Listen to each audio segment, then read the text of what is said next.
Hi everyone, welcome back to my channel. Today is part one of a two-part living room transformation. And I say transformation because we're only focusing on one part of my living room. The space is pretty big, but it lacks personality, so we need to fix that. Part one of this video is going to be focusing on the DIYs that I created and wanted to include in this space. Hopefully part two will be up next week, but I do need my husband's help to finish one small part, so stay tuned, make sure you're subscribed, hit that notification bell so you won't miss when part two goes live. And with that, let's get into it. For this first DIY, I'm taking one of these newer home signs from the Dollar Tree, and you can see that it has this glue all over the bottom, and I thought it was just this one I had picked up, but I bought a few others with different sayings on them, and they all had glue all around the edges, so I'm sure it's just the way they were made. But I tried taking some Goo Gone to get that off. The Goo Gone didn't really work, so I ended up switching over to Crud Cutter, and that took the glue right off. So don't worry if you have these signs and you see glue all over it, the Crud Cutter will take it right off for you. So then I got this welcome sign also from the Dollar Tree, and I love the wood frame around it, but I thought the shadow box part was just a little too deep or it stuck out a little too far. So I wanted to take that part off. I just pushed the welcome sign out and it popped right off. It was just held on there with a few nails. But then I needed to cut off where those nail holes were.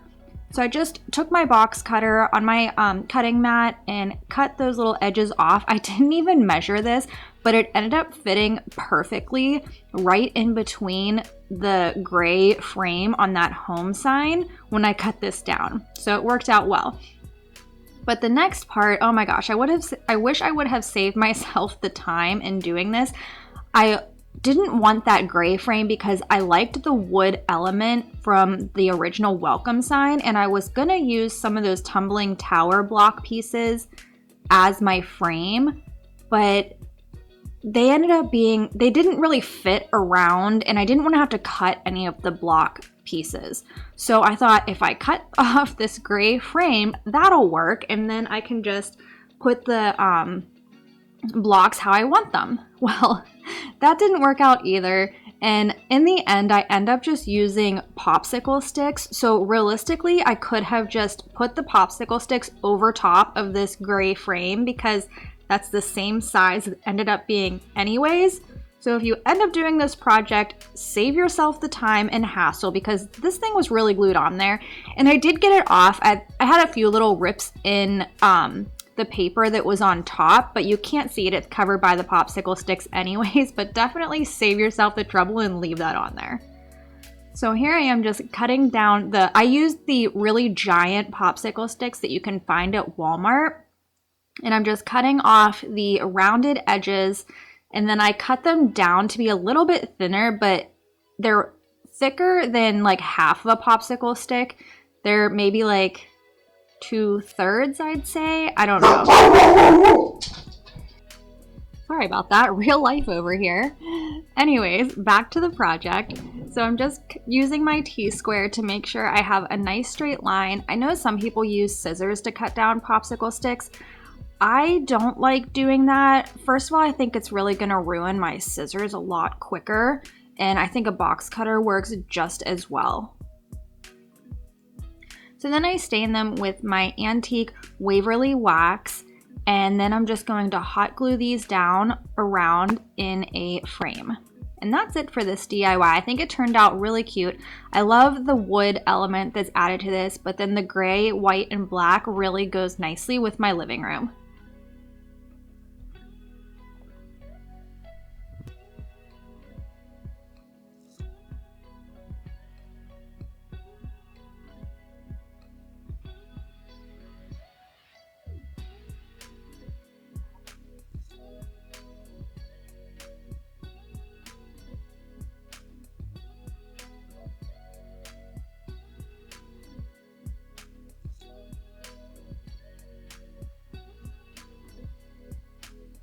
For this next DIY, I'm taking a smaller hurricane vase from the Dollar Tree and some masking tape. And I'm just going to take the masking tape, wrap it all the way around the hurricane vase very loosely.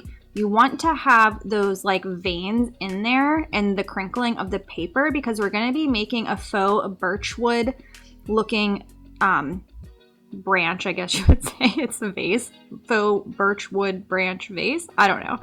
Anyways, I got this idea from Holly over at Hot Humble Pie, and I will link her video in the description box below. I followed her tutorial exactly, so if you want to see the way she did it as well, it will be linked in the description box.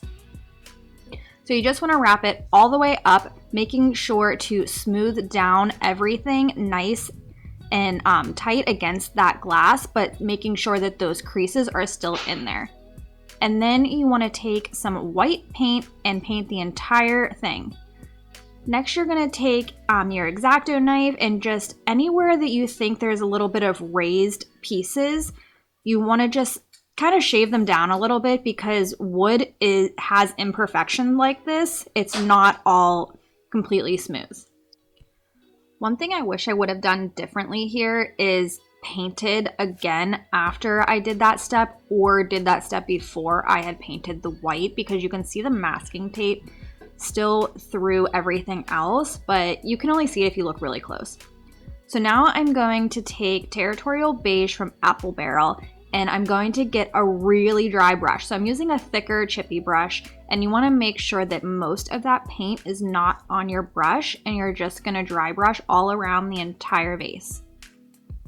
And in between each layer of paint, you want to make sure it is really dry. So I got out my heat tool in between everything to make sure that I wasn't going to get any blending of the colors.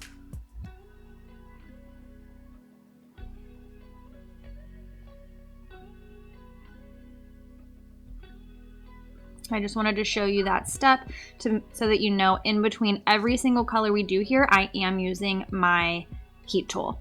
So I took Elephant Gray next. In Holly's video, she uses pewter gray, but I didn't have that and I couldn't find it in the store. So I just used Elephant Gray because it was very similar. And we're just gonna do that same thing, dry brush all the way around.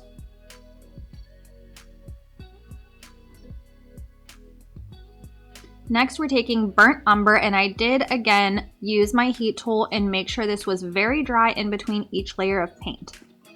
So then we're taking Burnt Umber, doing the exact same thing.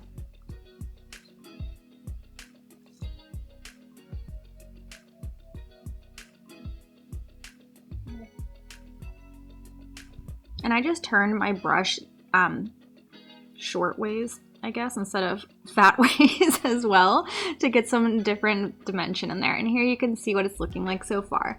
So next I'm going to take my white, and we want to give it like a halo veil effect. We want to kind of tone down those really sharp lines in there from the paint, and then yeah, just give it a little halo effect.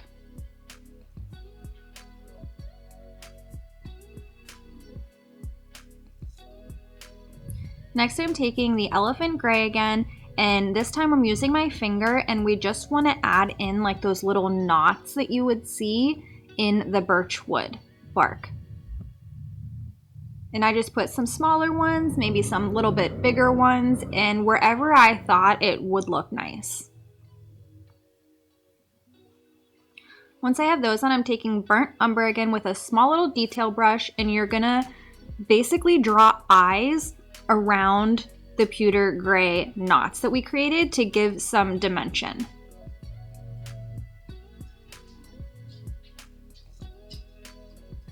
Then I'm taking Antique Parchment, and now you want to use this instead of the white because the white is basically not white anymore after all of those colors we put on top of it. So it would be too much of a stark contrast if we used white.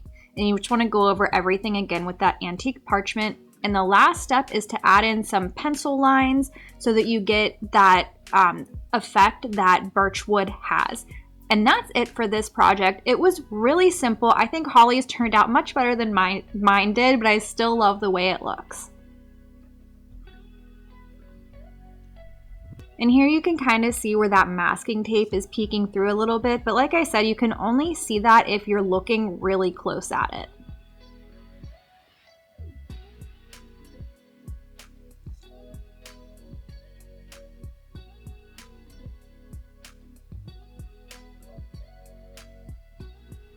for this next DIY, we are making some pillows.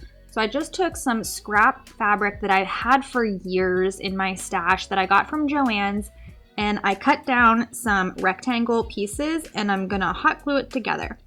So I wanted to use this fabric hot glue. I've never used it before and I could only find it in the mini size, but my mini hot glue gun is really old. It's not the best and it doesn't really get hot enough to do this.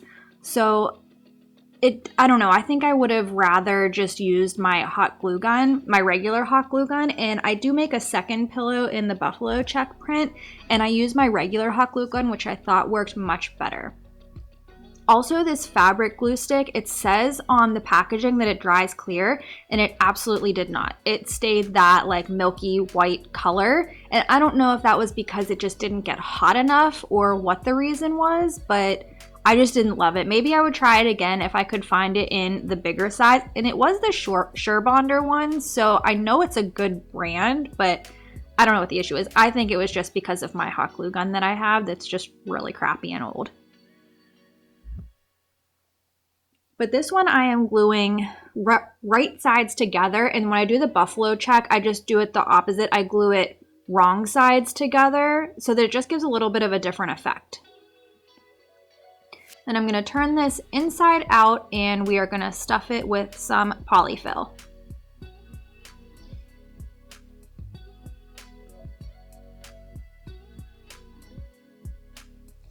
Once I had this completely stuffed to my liking, I thought it was missing a little something, and you could see that white Joann's little seam there. Oh, before we do the next part, I have to close it up. So we just want to fold the fabric over and glue it together. So then I'm taking my macrame cord and I wanted to give a little added element and try to cover up that little white seam that you can see at the top. And I just hot glued this macrame cord all the way around the entire pillow.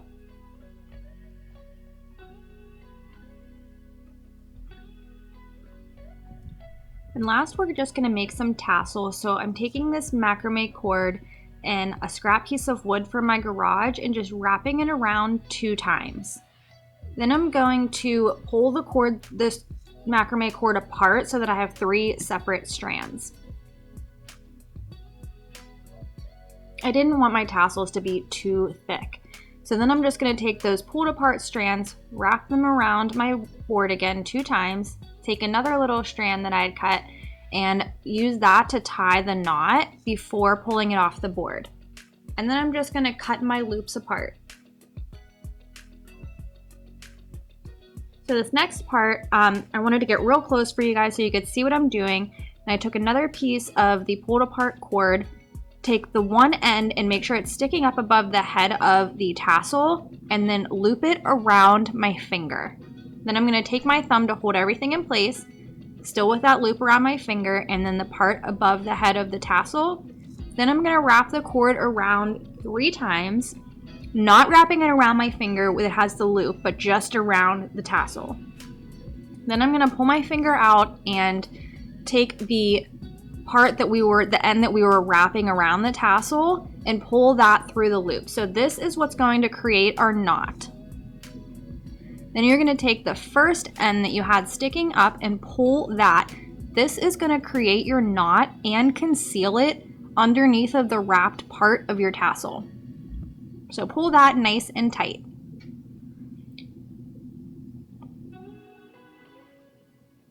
Then you just need to cut off that extra part hanging up off the top and you have yourself a tassel. But I end up brushing mine out with my dog brush. Well, I got a new dog brush. This is my actual dog's brush. I got one just for DIYing with. But I cut it or brushed it out and then I cut it at the end so that it was all nice and even. And I'm just gonna hot glue this to the corner of my pillow. You could certainly sew this on. This is purely decorative, so I didn't feel the need to attach it permanently like that. I feel like hot glue was good enough for this project. And here you can see how they turned out. I also have my buffalo check one there. I didn't show making both of these pillows, but that one I literally just glued the fabric wrong sides together, and you can see it has a little bit of a different edge to that one instead of tucked in. I love the way both of these turned out. And you can kind of see a little bit of my living room transformation in here, but I tried not to show too much because that will be coming in part 2, which hopefully I will have out to you guys next week, so stay tuned. This last DIY, I don't even know if you can call it a DIY, but I wanted to include it anyway since it was part of my living room. And my dog loves being everywhere I am whenever I am crafting, so we have to pause for the pity. I'm gonna start incorporating him in all of my videos because he just loves hanging out with me and seeing what I'm up to. But this is a lamp I had and I just hated the yellow look of the glass. So all I did was unscrew it, painted this white, and put it back together. So I don't know if you can call it a DIY, but I ended up using a foam brush on the outside. I thought it would give me a smoother look, but on the inside, I used just a regular paintbrush and kind of watered down the chalk paint a little bit, and that ended up looking much better, but it still looks great in the end. So that was it for this one. I just put it back together, stuck it back behind my couch. This is really decorative also. We really rarely use this lamp, but I still wanted it to have a more cohesive look with my space rather than that yellow that just really stood out.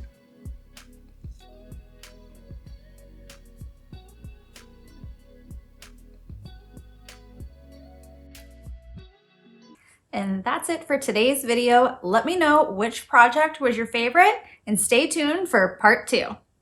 See you next time.